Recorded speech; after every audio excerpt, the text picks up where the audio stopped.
以下视频请在3、5好友的陪同下谨慎观看。你听说过2级电影吗？通俗点说，这样的电影要在父母的陪同下才能看的，是不是听起来就很刺激？别着急啊，今天我们要讲的这部电影更刺激 ，NC-17级，一部比2级还要高一级的电影。简单点说呀，就是《父母来了》也白搭，它就是2010年在韩国上映的苔藓。接下来各位宝儿们请做好准备，我数到1，咱们的影片就开始。1，预备开始，男人举起刀，狠狠地扎在犯人的大腿根上，1下，2下。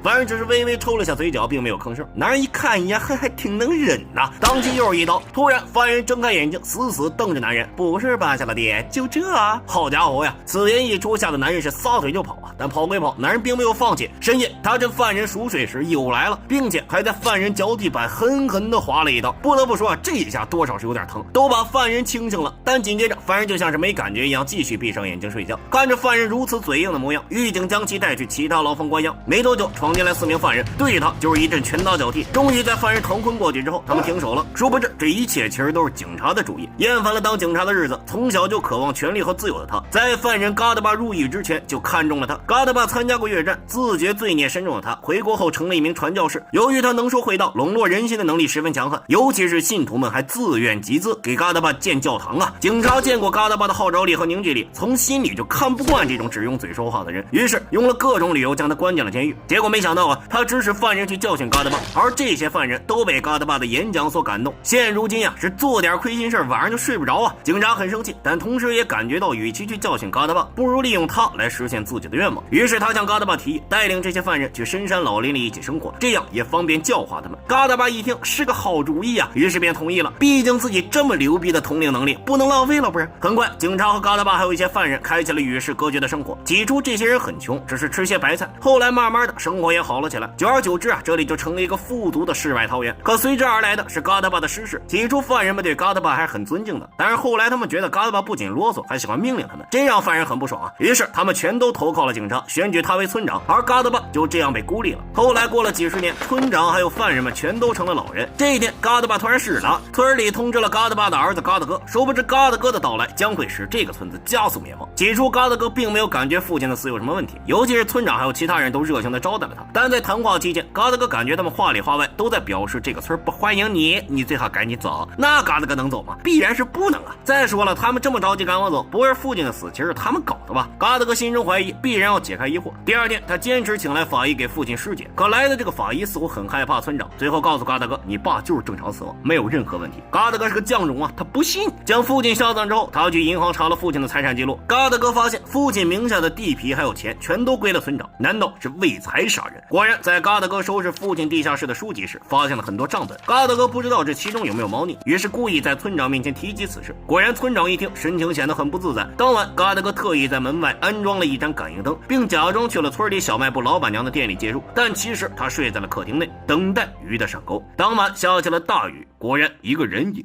悄悄靠近了。3更半夜，男人听到门外传来一阵脚步声，脚步声中带着试探和小心，男人害怕的直咽口水。这时，门外的人已经走到了门口，突然门前的声控灯亮起，来人明显愣了一下，小心翼翼地向门内看去。来人看到嘎达哥在，顿时吓得六神无主，询问他今天晚上不应该在小卖部睡吗？可紧接着来人意识到自己说漏嘴了，转身就跑了。而嘎达哥回想起白天和村长的聊天，突然意识到什么，立刻冲到地下室，果然在一堆书后看到一扇小门。嘎达哥小心翼翼地打开门，发现里面竟然是条密道。嘎达哥顺着地道走啊走啊，没想到还挺长，七拐八拐，嘎达哥来到尽头。这时他清楚地听到村长的声音，此时的村长正在和秃头男说话，内容竟然是嘎达哥去银行查父亲账户的事情。嘎达哥没想到村长居然有这么强的手段，他去银行干了什么都查得一清二楚，这让嘎达哥更加确定父亲就是被村长害死的。嘎达哥没有打草惊蛇，悄无声息地返回了家中。突然他发现地下室口莫名地出现了一个收音机，嘎达哥不知道是谁放的，但他还是打开来听。没想到磁带内揭露了村长和村民的往事，原来他们村里全都是穷凶极恶的犯人，来山沟沟里组建了一个村落，就是嘎达哥现如今所处的村子。于是为了查清楚父亲是不是被他们害死的，嘎达哥趁这些人出门，悄悄从地道潜入了秃头男家中。结果在翻找证据时，秃头男居然回来了。只见秃头男眼神狠辣，一锥子扎在了他腰子上，疼得嘎达哥是嗷嗷叫唤呀。幸好嘎达哥还算机灵，趁秃头男不注意跑了出去。两人就这样，他逃他追，他插翅难飞。终于嘎达哥跑到崖边没了去路，眼看秃头男越来越近，嘎达哥拿起一块石头藏在身后，并趁秃头男靠近时猛地扔在他脸上。哎，你别说，你还真别说，扔的还挺准。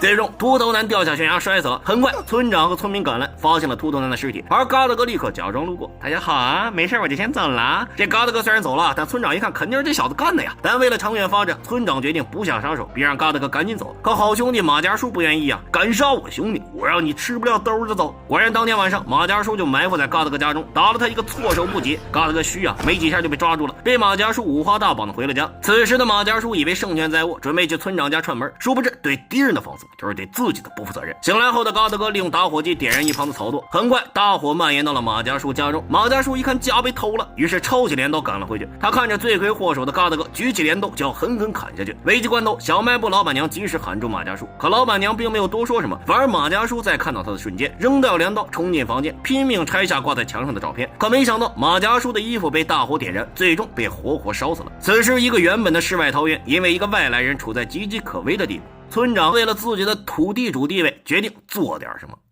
美女宽衣解带，美美的躺进了被窝。结果一看，好家伙呀，被窝里还有一个糟老头子。糟老头子很自卑啊，询问美女：“你是喜欢年轻体壮呢，还是喜欢我这年老体虚的呀？”美女哪里敢说实话呀？我喜欢你呀，你猛得很呐！糟老头子不信，猛地坐起身，啪的一下打在美女脸上。美女有点懵了，结果这糟老头子打人瘾了，啪啪啪的一连串巴掌声从里屋传到了客厅。最终，糟老头子警告美女：“要是再让我看到你跟村里新来的小子走在一起，我就打死你！”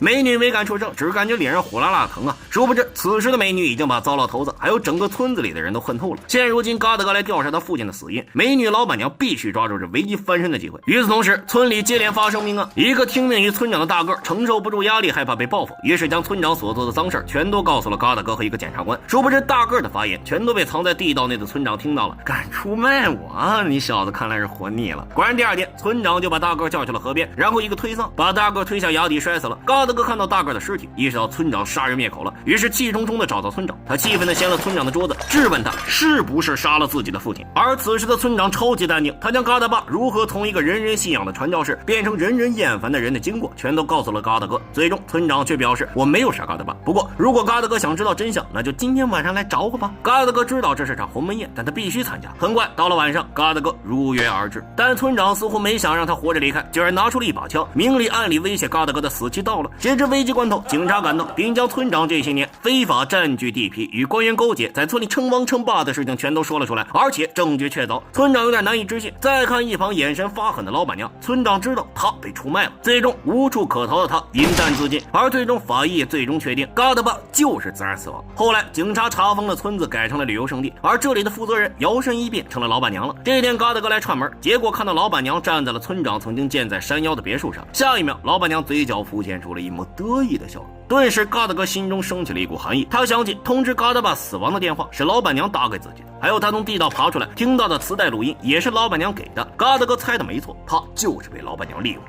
18岁那年，老板娘被嘎达爸所救，住进了村里。一开始人人尊敬嘎达爸，他的日子也很开心。可后来嘎达爸失势，老板娘的家里就成了村里男人都能踏足的地方。每天晚上，他都会被迫招待不同的男人。老板娘受尽屈辱，他像个苔藓一样的活着，寄生在村长这个石头上，就为了一朝翻身，将这些人全部除掉。后来他等到了机会，那就是嘎达哥。就这样，老板娘在背后推波助澜，一举送走了他们。影片到此结束。苔藓应该属于韩国冷门悬疑佳作呀。有人将它跟金福南杀人事件始末相比，其实里面的两个女性复仇方式不同，但影片所表达的含义却差不多，都是女性为了抵抗命运为自己复仇的内核。推荐宝们去看一下原片。Goodbye everyone。